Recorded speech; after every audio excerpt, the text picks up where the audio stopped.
hospitalier s'est retrouvé mort. Et après quoi, le serpent est sorti et il a continué sa course. Je voulais terminer ce message par là juste pour nous dire quoi par rapport à ce premier point. Que c'est que tu es en train de cacher aujourd'hui. Bien-aimé, tu tueras demain. Ce que tu n'arrives pas à détruire aujourd'hui te détruira demain. Ce n'est pas pour rien que Jésus-Christ s'est décidé de détruire le péché à la croix. Ce n'est pas pour rien qu'il a accepté toute cette nudité et souffrance à la croix. C'était pour mettre fin au règne du péché. C'était pour mettre fin au règne du péché dans ta vie et dans ma vie. Il voulait détruire cela afin que ta joie soit parfaite. Parce que la Bible dit, car tous ceux qui ont péché, ils sont privés de la gloire des dieux. Dieu ne veut pas que tu sois privé de sa gloire. Il veut que tu vives réellement dans sa gloire. Il veut que réellement tu palpes sa gloire. Il veut réellement que tu te réjouisses de tes promesses. Mais j'étais en train de le dire tantôt, que ce qui nous sépare des dieux et qui nous empêche de vivre de foi la fête avec Dieu, bien aimé, c'est le péché.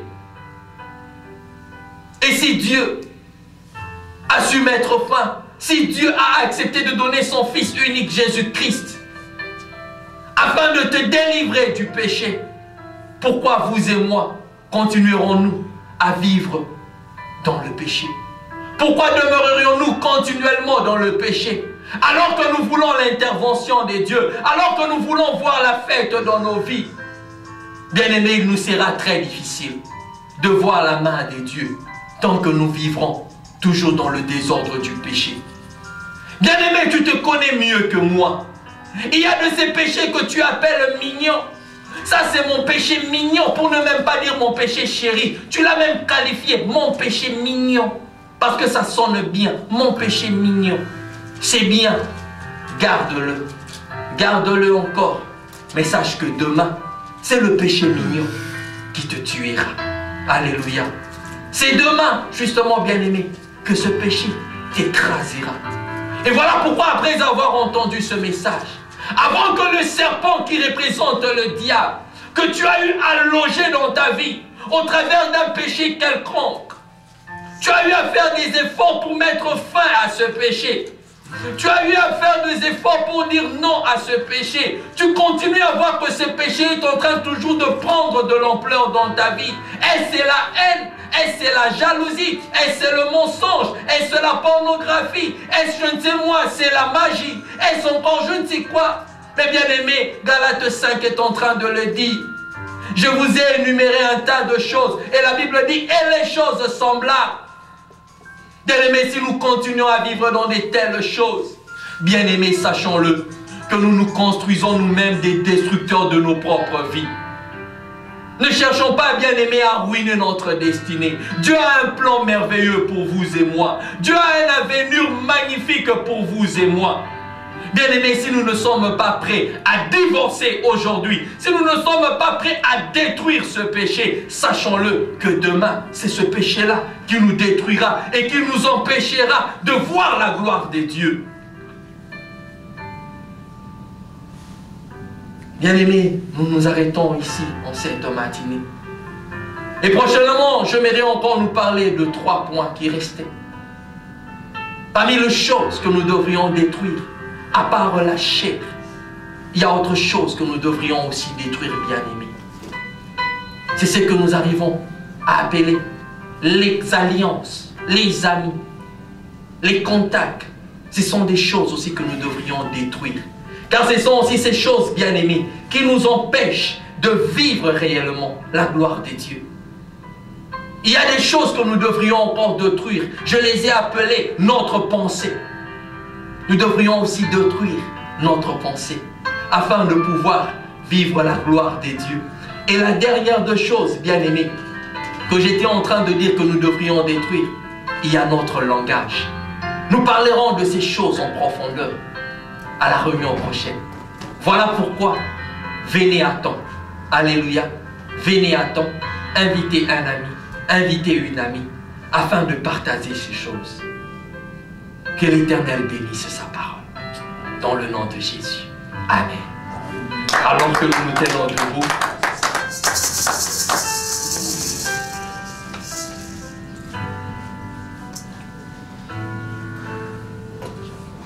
Je sens du jour au lendemain combien l'Éternel est prêt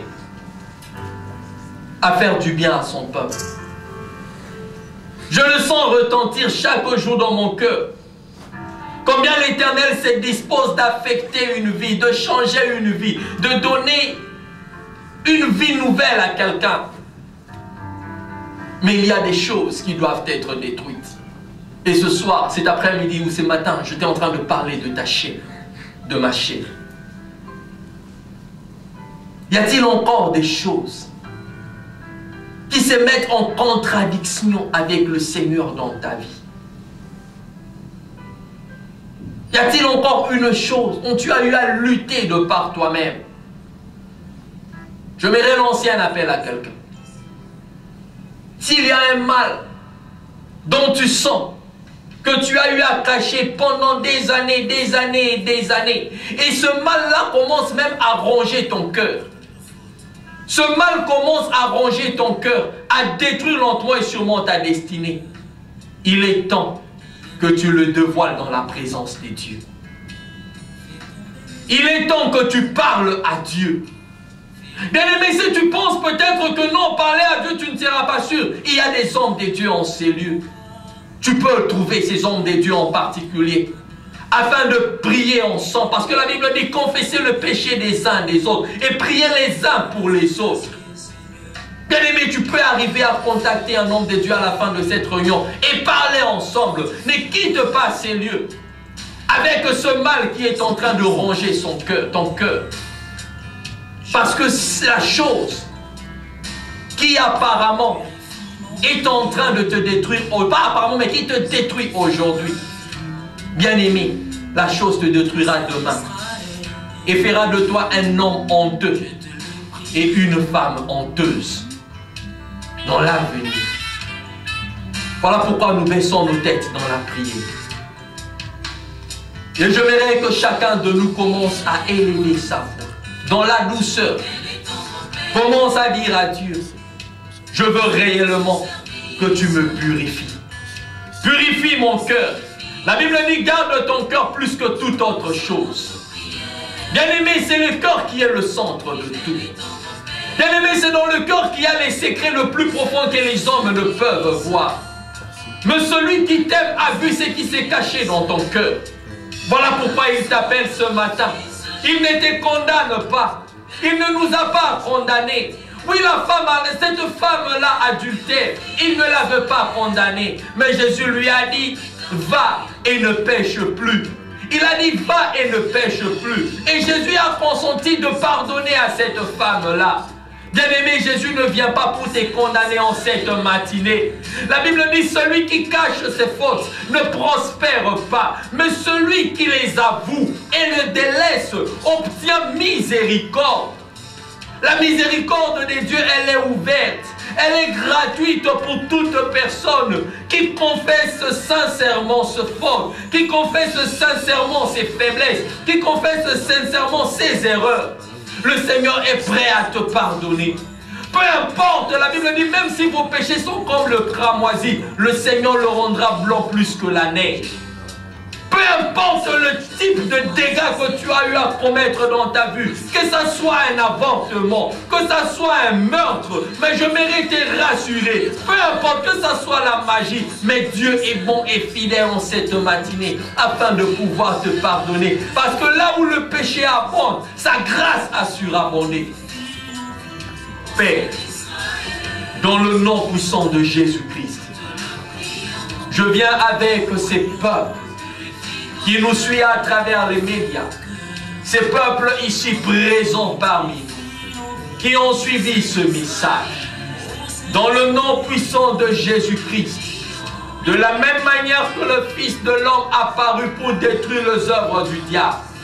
Père, je te prie dans le nom de Jésus, pour toute personne qui a suivi réellement ce message, je prie, Père, que au nom de Jésus-Christ, à cause de l'apparition de Jésus-Christ dans ta vie, dans ma vie, bien-aimé, laisse que maintenant, que la puissance des dieux fasse taire et détruise toute puissance du péché qui pouvait ronger ta vie.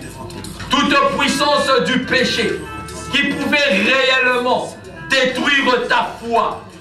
Au nom de Jésus, je prie que réellement, que cette puissance maléfique cesse et s'arrête dans ta vie. Au nom puissant de Jésus-Christ, j'appelle une vie de sainteté dans ta vie. J'appelle une vie de sainteté dans ta vie.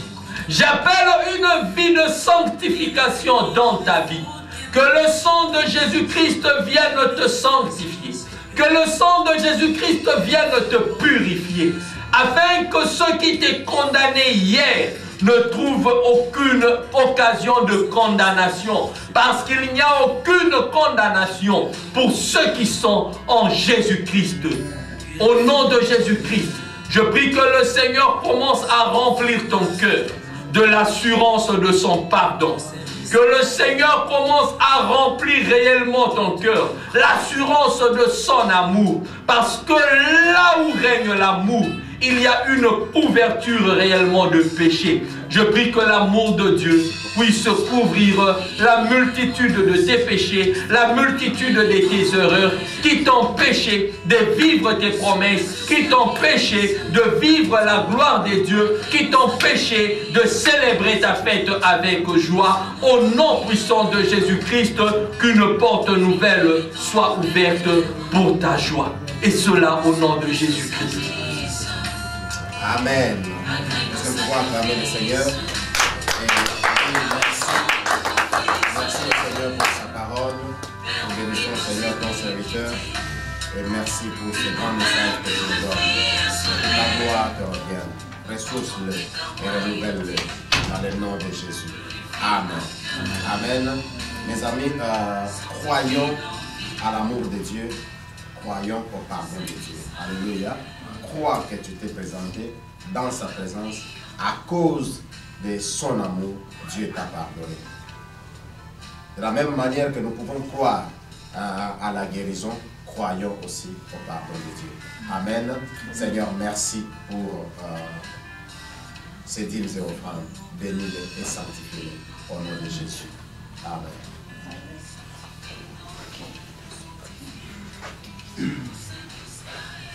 Nous sommes à la fin, nous donnons au Seigneur, nous sommes à la fin de notre service.